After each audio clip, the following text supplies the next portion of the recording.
Welcome to Hafiz cookery. இன்னைக்கு நம்ம அபீஸ் குக்கரியில மிளகு ரசம் ரெசிபி தான் பார்க்க போகிறோம். சளி பிடிச்சிருந்தாலோ அல்லது காய்ச்சலாக இருந்தாலோ ஒரு டம்ளர் மிளகு ரசத்தை குடித்தா உடம்புக்கு அவ்வளவு இதமாக இருக்கும்.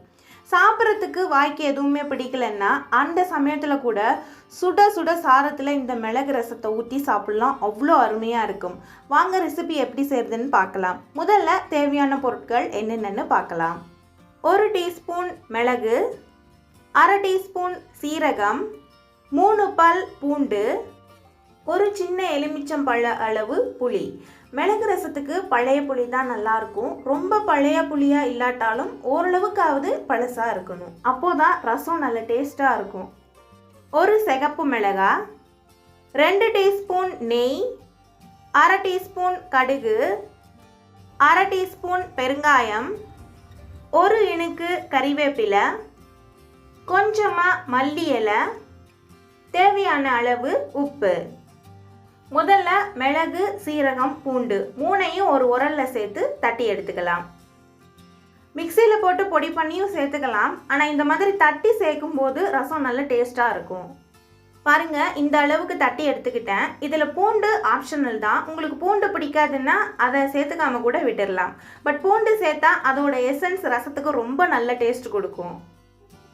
புளியை வெந்நீரில் ஊற வச்சு நல்லா கரைச்சி எடுத்து வச்சுக்கோங்க. அடுத்து கடாயில் நெய்யை சேர்த்துக்கிறேன். கடுகு, மிளகாயை கட் பண்ணி சேர்த்துக்கிறேன். கறிவேப்பிலை, பெருங்காயம்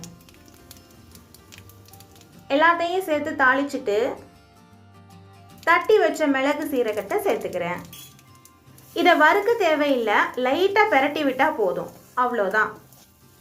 அடுத்து புளிக்கரைசலை சேர்த்துக்கலாம். கூடவே இதுக்கு தேவையான அளவு உப்பு. நல்லா கலந்து விட்டுட்டு கொதிக்க விட்டுருங்க. புளி நல்லா கொதித்து வத்துனதுக்கு அப்புறம் தேவையான அளவு தண்ணி. நான் 1 கப் தண்ணி சேர்த்துக்கிறேன். தண்ணி சேர்த்துட்டு டேஸ்ட் பண்ணி பாருங்கள். உங்களுக்கு புளிப்பு கம்மியாக வேணும்னா இன்னும் கொஞ்சம் தண்ணி ஜாஸ்தியாக சேர்த்துக்கோங்க. தண்ணி கொதித்து ரசம் இந்த மாதிரி நுரைச்சி வந்தால் போதும். ஃபைனலாக மல்லி இலை சேர்த்துக்கிறேன். சேர்த்துட்டு நல்லா கலந்து விட்டுடலாம். அவ்வளோதான், எல்லாருக்குமே ரொம்ப பிடிச்ச, வாய்க்கு ரொம்பவே ருசியான மிளகு ரசம் சூப்பராக ரெடி ஆயிடுச்சு. கண்டிப்பாக இந்த ரெசிபியை நீங்களும் உங்கள் வீட்டில் செஞ்சு சாப்பிட்டு பாருங்கள். இந்த வீடியோ உங்களுக்கு பிடிச்சிருந்தா லைக் பண்ணுங்கள், ஷேர் பண்ணுங்கள், கமெண்ட் பண்ணுங்கள்.